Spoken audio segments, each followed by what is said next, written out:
Voilà. Donc, pour les libéraux, Marie-France Lalonde. Pour les conservateurs, quelqu'un de très connu, Gérard Deltel. Pour le Bloc québécois, un nouveau, Martin Champoux. Et pour le NPD, Daniel Blaikie. Alors, bonsoir à vous quatre. Bonsoir. Bonsoir. Je vais commencer avec vous, M. Deltel. En fait, je vais commencer par l'opposition officielle, les conservateurs. Votre chef, M. Scheer, a été très négatif sur ce budget en fin de journée aujourd'hui. Quand même, il y a des engagements de baisser les impôts pour les contribuables de la classe moyenne. Il y en a vraiment pour tous les goûts. Est-ce que vous trouvez quand même des points positifs dans ce discours du trône présenté aujourd'hui par les libéraux du côté des conservateurs? Vous soulevez la question des baisses d'impôts. Évidemment, c'est quelque chose que l'on souhaite, bien entendu, mais encore faut-il avoir le fin détail de tout ça et l'impact réel que ça peut avoir sur la population. Non sans rappeler qu'au cours des 4 dernières années, le gouvernement actuel avait dit qu'il allait baisser les impôts et tout ça, mais la réalité, c'est que 80 des familles de classe moyenne ne paient plus d'impôts et ont moins d'argent dans leur poche qu'avec ce qu'ils avaient il y a 4 ans. Alors oui, c'est sûr qu'on a des préoccupations. Le premier ministre a fait des grandes consultations au cours des dernières semaines. Mais les 4 propositions que nous avons faites ne se retrouvent pas à l'intérieur du discours du trône. Si on regarde plus précisément au Québec, on sait que le gouvernement du Québec de M. Legault avait formulé 7 demandes pour le discours du trône et aucune. Mais alors là, aucune de ces demandes s'y retrouve. Oui, bien entendu, on parle de compenser les agriculteurs non sans, par rapport à la gestion de l'offre, non sans rappeler que lorsque nous étions au gouvernement, il y a 4 ans et demi, nous l'avions enchâssé dans l'entente et c'était déjà budgété. L'ancien gouvernement avait mis ça de côté. Donc, on a des préoccupations par rapport à ça. M. Scheer a été bien clair. Demain, nous allons déposer une proposition d'amendement et on verra comment le gouvernement va accueillir notre proposition d'amendement. Alors, on va voir la suite des choses. M. Champoux, du Bloc québécois, votre chef a été clair. Il veut que ce gouvernement-là fonctionne. Il y en a beaucoup pour l'environnement dans ce discours, mais aussi pour les producteurs laitiers. On en parlait il y a un instant du Québec. C'était une demande du Bloc québécois en campagne électorale. Est-ce que vous avez le sentiment que le gouvernement libéral voulait flirter avec le Bloc aujourd'hui? Je ne pense pas. Dans le cas de la gestion de l'offre en particulier, je crois que le gouvernement avait déjà annoncé qu'il compenserait éventuellement les producteurs sous gestion de l'offre. Nous, on est contents de cette annonce-là, évidemment, mais on trouve qu'il faut encore aller plus loin. Les agriculteurs québécois demandent aussi qu'on ne retouche pas à nouveau à la gestion de l'offre. Donc, il faut s'assurer de protéger, de faire en sorte que la gestion de l'offre ne serve plus d'élément de négociation dans les accords internationaux. Alors, dans ce sens-là, on a ouvert des portes, on a montré de beaux espaces de négociation, une belle ouverture. Mais je trouve qu'on n'est pas allé assez loin. C'est le cas aussi pour la question des aînés. On est très content de voir que le gouvernement s'engage à augmenter les pensions des aînés, mais il faut aussi ajuster leurs pensions au coût de la vie. Il faut aussi que ce soit à partir de 65 ans, non à partir de 75 ans. Alors, il y a des petits détails comme ça, mais on voit quand même qu'il y a une belle ouverture, il y a une belle place à la négociation. Et au Bloc québécois, on a été mandaté par des Québécoises et des Québécois pour aller les représenter et aller faire des gains en leur nom. Alors, c'est ce qu'on pense qu'on est en mesure de faire à ce moment-ci. Bon, M. Blaikie du NPD maintenant. On en parlait tantôt avec nos analystes. On a le sentiment que le gouvernement a voulu d'abord et avant tout plaire au NPD dans ce budget-là, dans ce discours-là, pardon. Votre chef a dit que c'est pas assez. Alors, il y a plusieurs qui se demandent ce soir qu'est-ce que ça va prendre pour satisfaire le NPD. La question qu'on se pose. Bien, qu'est-ce qu'on a vu souvent dans le dernier Parlement? C'était un gouvernement qui est bon à donner des beaux mots.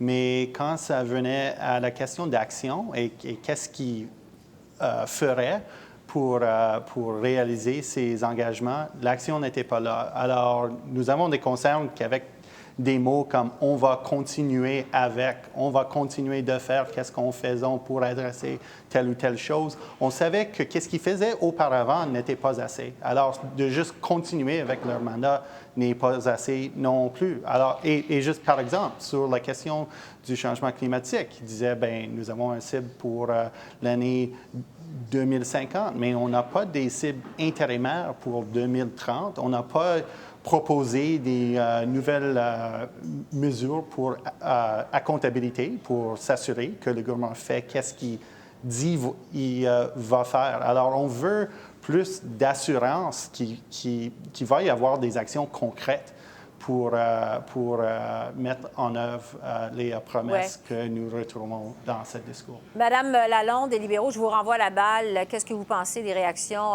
de vos collègues à côté de vous à ce discours du trône? Qu'est-ce que vous avez à dire là-dessus? Bien, je crois que c'était attendu pour certains. Écoutez, les Canadiens et les Canadiennes nous ont parlé à l'élection dernière. On a répondu. tout en disant qu'on va continuer de travailler ce qui importe pour les Canadiens et Canadiennes, mais aussi en travaillant en collaboration avec les autres partis, de continuer de travailler avec les provinces, les municipalités. Puis je pense que le discours du trône, pour moi et pour nous, fait référence à cette fondation, un pilier du travail à venir ensemble. Écoutez, on parle des derniers 4 ans, il y a eu quand même beaucoup d'actions d'entreprises. On a quand même créé plus de 1 million d'emplois dans les derniers 4 ans. On s'est engagé envers la lutte, envers les changements climatiques. Donc moi, écoutez, c'est un petit peu attendu ce que j'entends à côté de moi, mais je pense que j'espère et je crois que les Canadiens et Canadiennes vont voir notre engagement de gouvernement libéral qui veut travailler de concert avec les autres partis, mais par la même occasion de continuer de cheminer pour l'engagement d'améliorer la santé, d'aider à lutter contre les changements climatiques, améliorer, de continuer d'investir en infrastructure, par exemple. Donc, c'était très clair pour moi que ce discours du trône continuait de cheminer, mais tout en écoutant et collaborant avec les autres partis. Vous dites collaborer avec les autres partis. Gérard Deltel, ça ne semble pas que ça va être le cas avec les conservateurs. Je veux vous entendre sur le ton de votre chef, Andrew Scheer. Bon, il a dit que c'est une insulte aux gens de l'Ouest. Le sentiment, on a encore le sentiment qu'il est en campagne électorale. Est-ce que vous croyez que c'est un ton et une attitude qui va vous servir, les conservateurs, lors de cette nouvelle législature? Pour les 100 000 Canadiens qui ont perdu leur emploi au cours des dernières années dans le secteur énergétique, c'est vraiment insultant ce qu'ils ont pu entendre aujourd'hui. Non, mais je parle du ton négatif de votre chef. Oui, mais moi, je parle aux 100 000 personnes qui ont perdu leur emploi au cours des dernières années au Canada dans ce secteur-là. Et ces gens-là, vous savez, le ton, ils le trouvent très, très dur. Ils sont déçus de voir que sur un discours d'une vingtaine de minutes, il y a une petite phrase comme ça où on dit, oui, on va permettre l'expansion du marché du secteur énergétique, mais sans jamais parler de ce secteur-là. Et au Québec, il y a quand même un certain impact là-dessus. On s'en rappelle qu'au Québec, vous savez, aujourd'hui même, on achète pour des millions de litres du pétrole américain. Alors, si on veut continuer à envoyer des centaines de millions de dollars à Donald Trump, c'est leur choix. Mais nous, on pense qu'on serait mieux servi avec l'autosuffisance énergétique canadienne.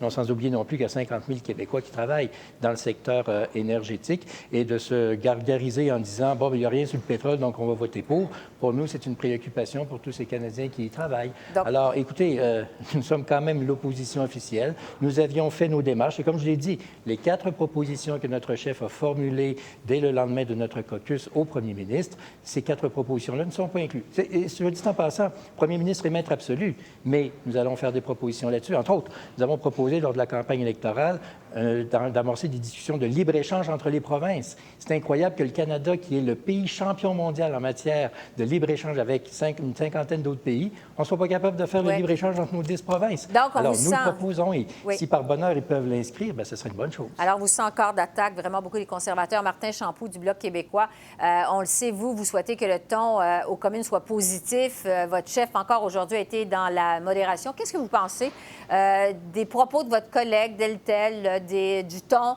de M. Scheer aujourd'hui? J'aimerais vous entendre là-dessus. Qu'est-ce que vous en pensez? Écoutez, je pense que ça ne nous atteint pas réellement. Nous, on va travailler pour défendre les intérêts des Québécoises et des Québécois. On va le faire de façon courtoise, ouverte. On est ouvert à la discussion avec les autres partis, avec le gouvernement, évidemment. Notre but, c'est de faire en sorte qu'on soit là pour faire avancer les débats, avancer les dossiers et, encore une fois, aller faire des gains pour les Québécoises et les Québécois qui nous ont emmenés à Ottawa. Alors, le ton sera cordial, de notre part, très certainement, et collaboratif, ça, c'est certain. Bon. Daniel Blaikie du NPD, avec le retour justement en force du Bloc aux communes, on l'a senti vraiment aujourd'hui avec les réactions. Est-ce que le gouvernement n'a pas besoin de votre appui pour se maintenir au pouvoir? Est-ce que ça apporte une part de frustration additionnelle pour les néo-démocrates? Mais je pense pour les Canadiens qui veulent un agenda progressiste sur l'assurance de médicaments, sur le changement climatique. Nous sommes le partenaire naturel pour le gouvernement s'il veut avancer ces enjeux-là. S'il veut juste rester au pouvoir, il y a des autres partenaires, puis il peut négocier avec eux, mais s'il veut travailler sur les enjeux que les Canadiens progressistes à travers tout le pays, y inclut le Québec, veut avancer. Je pense que c'est évident que l'NPD est là comme partenaire. Et c'est pour ça, comme nous ne sommes pas frustrés parce qu'il y a des autres options.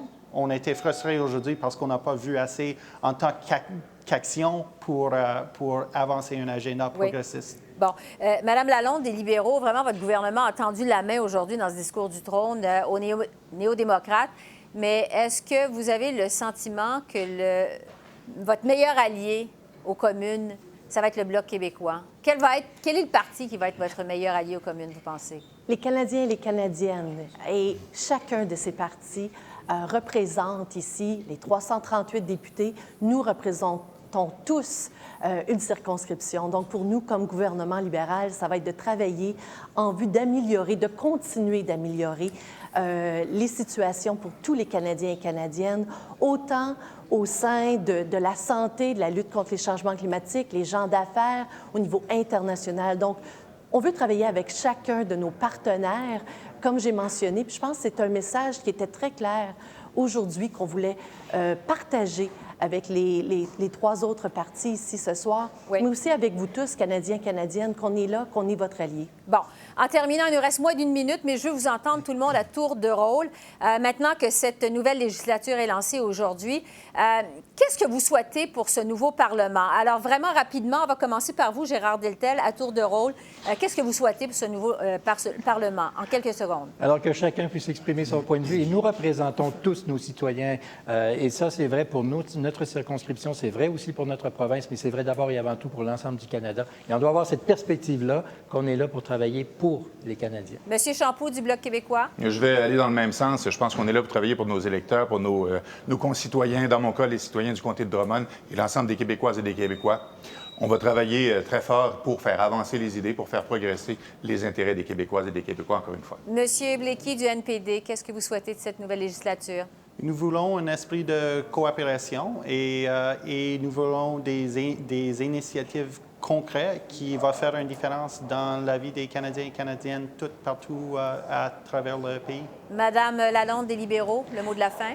On réitère définitivement, on veut continuer de travailler pour les Canadiens et les Canadiennes tout en travaillant en collaboration avec nos partenaires ici à la Chambre à Ottawa. Alors, travailler pour les Canadiens et Canadiennes dans un esprit de collaboration, c'est à peu près ce que j'entends de vous quatre. Marie-France Lalonde, Gérard Deltel, Martin Champoux, Daniel Blaikie. Merci à vous quatre et vraiment une bonne 34e législature. Merci beaucoup. Merci beaucoup. Au revoir. Merci.